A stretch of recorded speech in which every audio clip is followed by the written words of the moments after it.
Welcome into Eye on Northeast Kansas, the podcast. I'm your host, Melissa Bruner. This is where we recap some of the week's top interviews that you saw on Eye on Northeast Kansas, the TV show.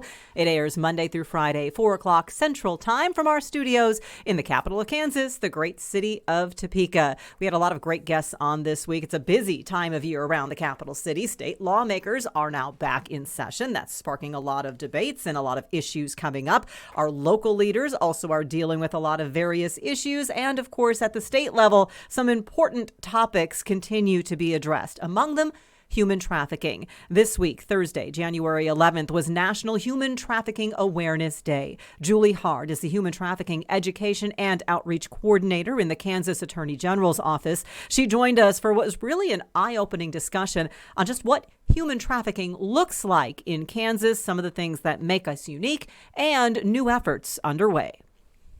Julie, welcome to you. Thank you. I think people are shocked when they hear that this is happening in Kansas.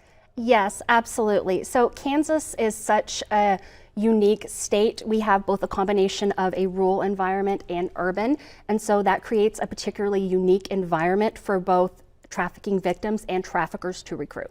And I think a lot of people hear human trafficking and the first thing and only thing that comes to their mind is sex trafficking, prostitution, but it's beyond that. What are the types of human trafficking that you see? Yes, very much. So first and foremost, probably the most sensationalized form of trafficking, what we see in movies and on TV, is sex trafficking. But there's also labor trafficking and commercial child exploitation. So child exploitation, would that be like pornography, things like that? It's very similar to that. That can be one of the components, but commercial child exploitation is different from standard sex trafficking in that you don't have the statutorial limitations that you typically would with standard sex trafficking. Any child under the age of 18 cannot consent to any type of commercialized sex act. And so the idea that you would typically consider prostitution does not even factor into the equation of child sex trafficking. And we have found a rather sad statistic is that 50% of children that are sex trafficked, it's familial sex trafficking. So they are family members and acquaintances that are actually trafficking them. Labor trafficking, I tend to think of overseas, but what about Kansas? It makes it unique in terms of labor trafficking. So Kansas, in terms of labor trafficking, is depending on the area that you're in. So if we take, for example, Western Kansas, particularly Southwest Kansas, we have a very large immigrant population there. And with that comes the unique ability to, so hospitality work, cleaning hotel rooms, cleaning hospitals and stuff like that is particularly what we will see out there. And it's very easy because traffickers can, for all intents and purposes, bus people in, and they can work under the radar because of the limited resources in that area. Goodness. So that's the problem. Yes. How do we fight it? You told me there's some new programs underway. What's going to be launching this year? Absolutely. So the Attorney General's office is very, very committed to fighting human trafficking on all fronts. But one of the particular unique things that we are going to focus on this year is going to be identifying human trafficking and combining our resources to gather data. Data is something that across the entire U.S. is very difficult to gather, but particularly in Kansas because Kansas is so spread out. So we have data coming from law enforcement agencies, from medical facilities, from victim advocacy agencies, from all over the state. And we each operate independently, but we need to find a way to come together and keep that data combined so we can get an idea of what human trafficking looks like in the state of Kansas, and so we can better fight it. I was going to say, how does having data lead to solutions? So having data leading to solutions is that we can figure out how victims are being trafficked, what particular type of demographic of victim unique to Kansas is being targeted.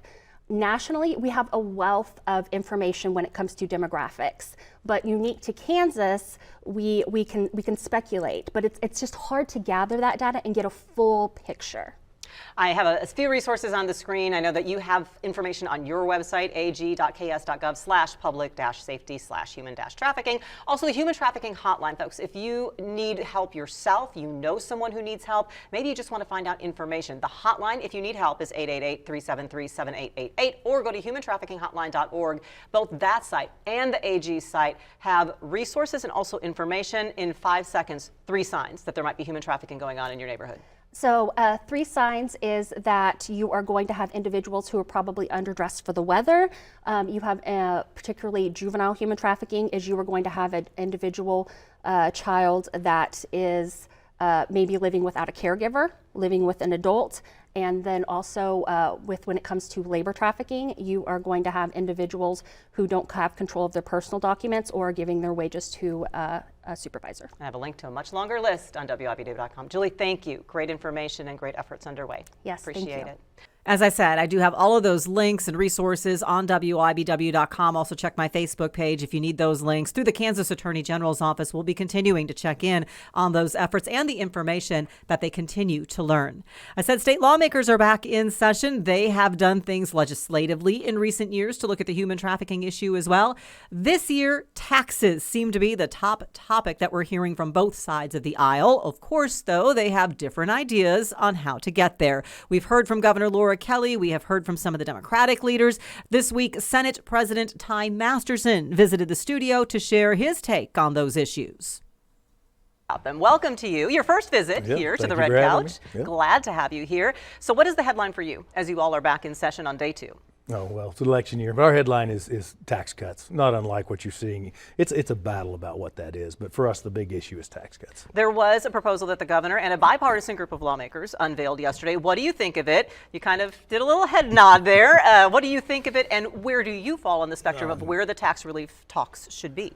Well, I think there needs to be a compromise. I head nod a little bit because, bipartisan, I mean, the independent senators have kind of been working with Laura Kelly for the last 3 years, and a couple of the others, that's just kind of where they've been. It's kind of monolithic in its ideology. So it's, a couple from the edge. It's not really a bipartisan, Republicans with Democrats. It's a bit of a grandstand. But on that note, I like that we're all on the same page of looking for tax cuts, right? So, and really the tenets of what they proposed are all tenets of what we've proposed. The thing I found the most interesting is they were talking about, well, I tried, but I was blocked. Yeah, I was blocked by a veto. And then it was blocked on a veto override. We had 1 vote short of a supermajority on those very same provisions the prior year. So we're in a bit of a blame game on it, but we've done all those things, and those tenets are there. Matter of fact, everything has been a compromise to this point. Whether that's the food sales tax, the Republicans wanted all the tax off food. She wanted just to have it off, the state tax off, and so we compromised that. Republicans wanted all the tax off retirement. She wants just Social Security. So we go to there.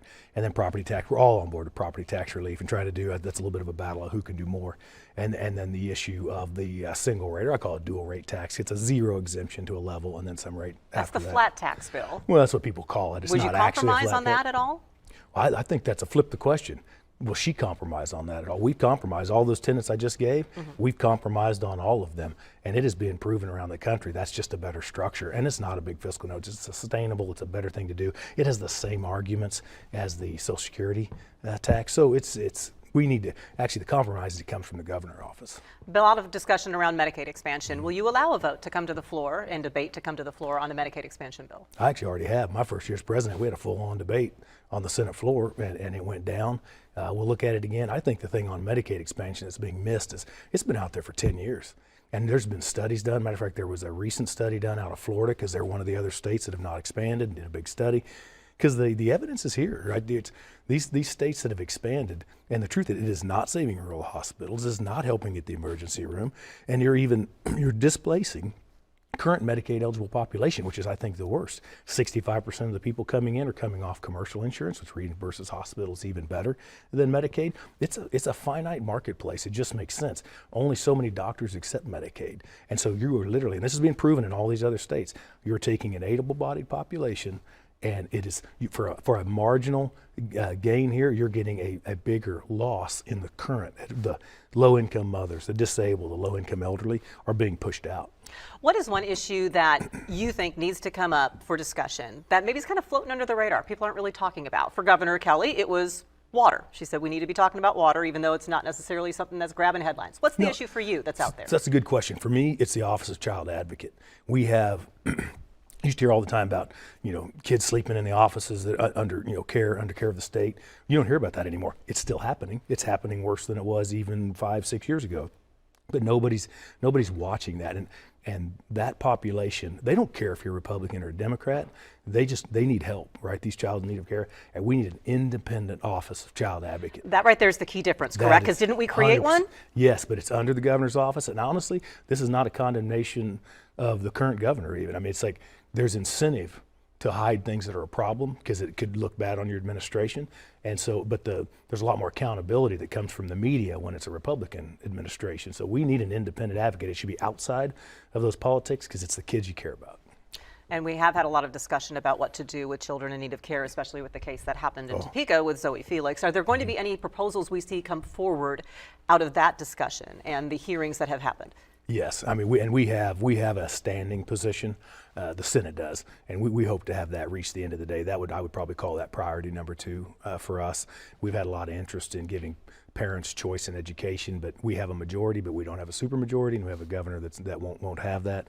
And that's so that would be our other normally, but I think the Office of Child Advocate has reached that level. It's our second priority. Well, we will hope to see you again to update us on all these issues that are moving forward. Senator Ty Masterson, Senate President, appreciate you being here. Thank you for having me. Thank you. In the days following our conversation with Senator Masterson, the governor unveiled her budget proposal for fiscal year 2025. Among her priorities, of course, it includes her tax relief proposal and Medicaid expansion. It also invests a lot of money in child care programs across the state to increase the number of available slots. She also has education funding in there as well. Of course, what happens from here, a lot of legislative hearings, a lot of debates, and then both sides will come together. And by late April, maybe early May, we may have an actual agreement on what that final spending plan looks like. In the city of Topeka, taxes also have been a discussion. Property taxes are a concern for a lot of people, and there's a kind of a two-pronged thing that happens. It's not just the mill levies that the various taxing entities are assessing. Your home's value also goes into that. So what happened when all those home values increased, even if the mill levy did not increase, tax bills still went up. The city of Topeka recognized that was an issue, and they launched a new property tax rebate program for eligible city residents who own their homes and are over the age of 65. It is now taking its first applications. The city's interim finance director, Rochelle Matthews, along with council member Spencer Duncan, visited Ion Northeast Kansas to talk a little bit more about how it works and how people can apply. Thanks to both of you for being here. Glad to be here. So, Rochelle, we got this program up and running January 1? Yes. How does it work? So we need you to fill out an application. So we need you to be a City of Topeka resident who lives in their home, who has and owns it. You need to be 65 years or older and make less than $37,750. What is the kind of encompassing of how many people you think could be eligible for this? We have any number of people. If you are eligible for the Homestead Act, you are likely eligible for our program, so we encourage all of those people inside the city to come talk to us. How difficult is the process? Is it really just filling out a form? What do you all need to provide? It is filling out a single form. We need you to provide your 2023 income taxes, as well as proof that you are up to date on the property taxes of your home. All right. And Spencer, this was kind of a big priority for you last year in getting this started. Why did you see this need? Because our goal is to reduce property taxes for everybody, but we also have bills to pay, right? And the city's done that. We've lowered the mill levy the last couple of years. We've kept our budget below inflation, and we've put in these kind of programs to take our most vulnerable. I want older folks to be able to stay in their house as long as possible. And so this program is just one more thing that adds to that, so they don't have a tax burden to say, oh my gosh, I got to leave my house. I can't afford it. We want them to afford to live in Topeka. And I know it's the semantics of the situation. People will say, you say, we reduced the mill levy, and people are at home are going, my tax bill is a lot higher. Well, it ties into property values increasing, which can be a good thing, except this population you're talking about, the seniors, they're on fixed incomes. Absolutely. And so for them, value of their home increasing, thereby increasing their tax bill, even though the mill levy's lower, is tough. And this program then allows them to reduce it below what those values are. And in me speaking here, I hope over time, now that we have an infrastructure in place and give it this year, we can add other categories to it, whether that's individuals with disabilities or even new homeowners for a period of time, because we want to encourage home ownership. So we can build on this program to help everybody eventually, but you got to start somewhere. How much did the city put into the pot for this initial year of the program? We have $300,000 in funding available. Okay, and so how do you decide who gets that $300,000? It is first come, first serve for anyone who meets the eligibility requirements. What has the response been already, just since the first of the year? The response has been great. We've gotten over 100 phone calls and we have 10 applications already in the queue. So only 10 applications, folks. So that means there's still money in the pot, and we certainly don't want to leave any there. This is there to spend it. Yes. It'll go a long way. We looked at some of the math of who qualifies for the homestead program in Shawnee County, and we kind of came up with that number based on that. And if we're wrong, we'll course correct next year, but we think we'll be able to cover almost everybody this year. Knock on, whatever. Right, right. For those who maybe don't have computer access at home, because the forms are all online, how else are they going to be able to apply for this? Absolutely. We have made paper copies available in both the lobby of City Hall and the Holiday Building, where you would pay your water bill at City Express. You can also call us, and if you would like, we were happy to mail forms to those that maybe are not able to get out of their house and come pick one up. You really have covered your bases, because folks do have transportation challenges. So how important was it to you, Spencer, to make sure that however you set this up, the people who really need to benefit from this are able to access it? That's like a twofold thing. Yeah. It's nice to have it there, but if they can't access Well, it, it was that's critical, tough. and so I went to staff and I said, you tell me how we make this work. And while us elected folks like to take credit for a lot of stuff because that's what we do, the truth is I can't do it without Rochelle and her staff, because they're the ones who've put it in place, they have the expertise, and they're the ones who people are going to talk to on the phone and put it in place. So a good staff makes this possible, and we're going to follow their lead on the implementation part. Well, remind us again, Rochelle, the eligibility requirements, and we're going to put them up on the screen as well. You are a City of Topeka resident. You own your own home and have lived there for 5 years. You're 65 years or older and you make less than the $37,750. And the long website address there is topeka.org/finance/property-tax-rebate-program. So it's a long website address, but it is pretty self-explanatory. And I will also have a link on WIBW.com, and we'll have the phone number on there as well. And just look up Topeka Constituent Services. They will get you pointed in the right direction. Absolutely. Rochelle, Spencer, thank you so very much for being here. Thank you. Take advantage of it, folks. It is there for everybody who qualifies and could benefit. Thanks. Again, you can check for that information on topeka.org. Just the first applications are coming in, so there still is a lot of money in that pot available. And as Councilmember Duncan said, if they find that there is more demand, they could potentially look to expand this program in the future. Weather has been top of mind this week. We not only have had some snow and ice that's been bookending the week, we also have sub-zero temperatures that are going to be around for several days. We had a lot of school closings and cancellations as the snow in particular caused issues, and in a lot of the rural areas, the ice continued to be a concern. On that first big snow day, that Monday into Tuesday, USD 501, Topeka Public Schools Superintendent Dr. Tiffany Anderson happened to have a visit scheduled to the studio. So we not only asked her about some of the big successes the district has been seeing this year, we also wanted to get her take on just what goes into making that decision on when the kids will be headed to class and when it might be better to keep them home. And Dr. Anderson, welcome. Thank you. Thank you for having me. You have all the kids safely on their way. Yes, yes. No activities tonight. No activities tonight. We canceled that early this morning. And you also made a decision for tomorrow already. We did. You know, really looking at the precipitation, we know that there's going to be black ice. We know that anyone traveling in will have a challenge. In fact, today, bus drivers, we had a bit of a shortage. We were able to go to school successfully and get home successfully, but that was with the help of the office staff that also drives buses at the bus depot. So just for the safety of everyone, it can be deceiving, but black ice is something that we know is probably one of the most dangerous things that's out there. So we have canceled school for tomorrow, and we're looking forward to seeing our families Wednesday. And weather, you mentioned black ice, you have a lot of kids who walk to school. And so what does that mean as we look toward the temperatures that Jeremy's going to talk about at the end of the week, when we're talking zero, below zero? How much and to what extent does that come into play on whether or not you may have class Friday or any day when it's extremely cold? You know, what we really look at, not just the forecast, but also the conditions on the road. So it's a big difference when there has been rain all day and there are freezing temperatures to compared to when the weather's dry and students can come to school just fine and there are freezing temperatures. So, you know, we look at the wind as well as our bus drivers being able to start their buses, facilities. Believe it or not, the boilers sometimes have problems.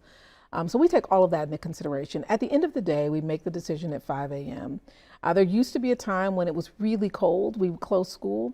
About 3 years ago, that changed because more often than not, we have below zero temperatures, frigid temperatures, and we have a lot of families that are really relying on a warm building and a warm breakfast and lunch. And so when we can open, we will. And it is tough for parents to make those last minute arrangements if they have to work and then suddenly the school isn't there for the kids. Let's be happy. Let's look back at semester one. What is a good headline that you have from the first semester of this school year? Oh, we're so excited. Well, first of all, we ended the year with the Alamo Bowl. So Topeka West played in the Alamo. That was fun and a highlight. So we have to say the Barry Evans and the Topeka band, they are tremendous. We're going to be honoring them at the next board meeting for their recognition there and the award that they received. We have hundreds of students actually graduating in about 3 weeks. It's something we started during COVID to reduce the population and allow students to start college and career early, and then we ended up keeping it. So at the end of January, we have students from all of our high schools who have finished their graduation requirements. They'll be graduating early. And then last year, we really celebrated our graduation rates. Every one of our comprehensive schools, over 90% graduation rate. So we just had a great year. And when you look, wonderful. when you look ahead to the second semester before the end of the year, what kind of big things are on tap? I had just asked you. You are the birthplace of Brown v. Board. Yes. So Ooh, talk about 70th anniversary in your home district. Okay, and let me say, Dr. Gardner, who is just a brilliant young man, he's a principal at Ross. He is on the planning committee for Brown v. Board. So Topeka Public Schools will be having a number of different events and activities, in addition to the city having their events with all of the things that committee is planning. We have a number of rollout events that we're doing. And then in the past, we've had one of the plaintiffs come to our equity council and talk a little bit about their experience. So we're planning now. So we're asking people to look at our website and if they have ideas or things that they'd like to see highlighted, to please let us know.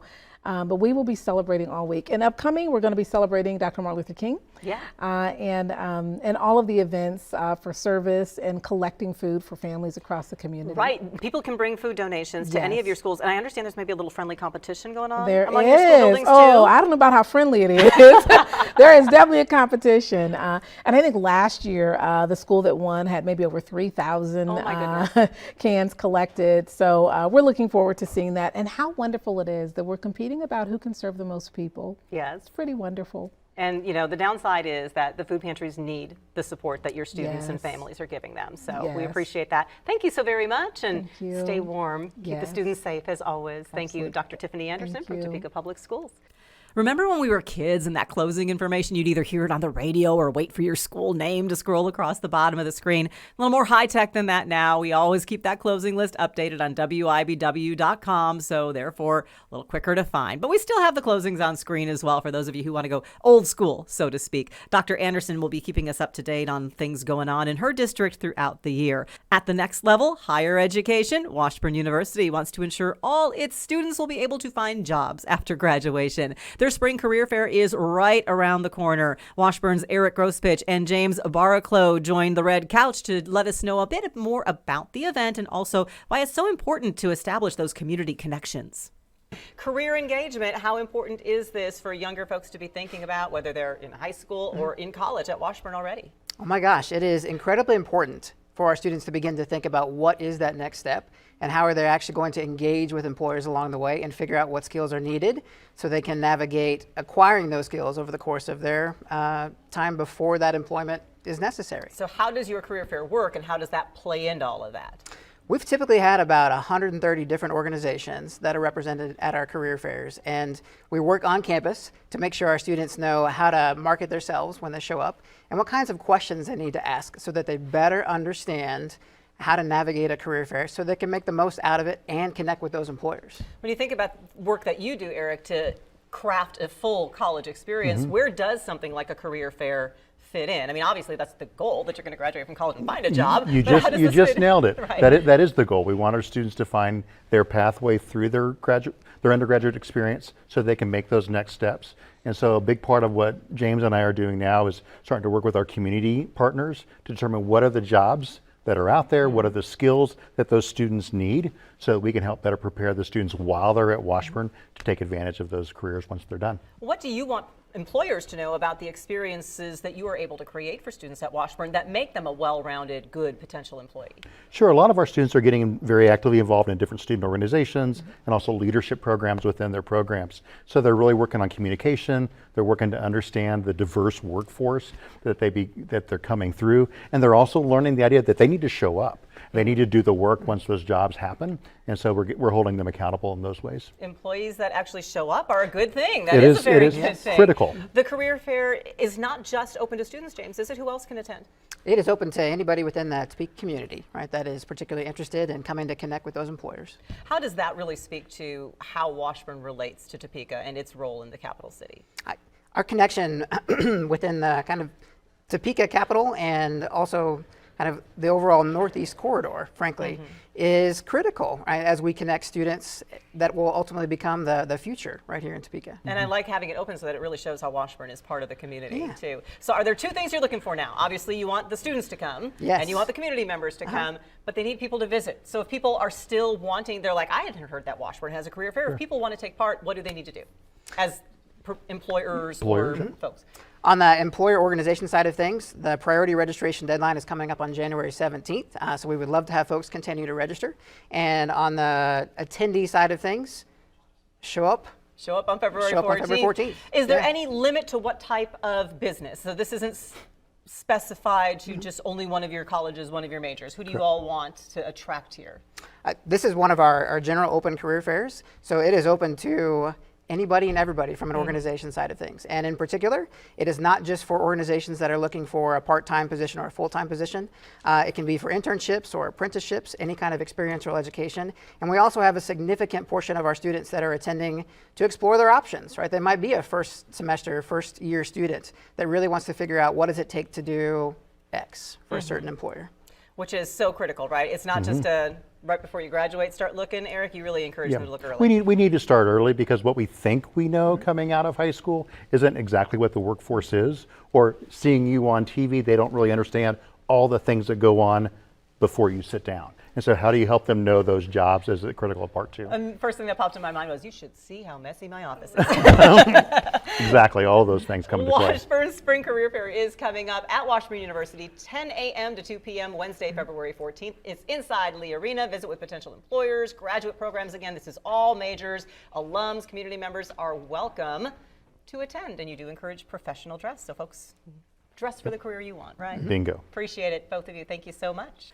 It's an easy date to remember, February 14th for the Career Fair. WIBW TV will be there as well. And we hope that you will continue to tune in and listen in to the podcast, Eye on Northeast Kansas, if you want to see the videos from the segments you just heard and all of our guests that visit the Red Couch, the studio.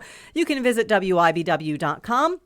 Also, check out our YouTube channel. Just search WIBW 13 News. Be sure to click subscribe while you're there. And find our studio selfies along with the links to the segments on my Facebook page, WIBW Melissa Bruner. Hope you're all staying warm out there. Until next time, we'll see you on the Red Couch.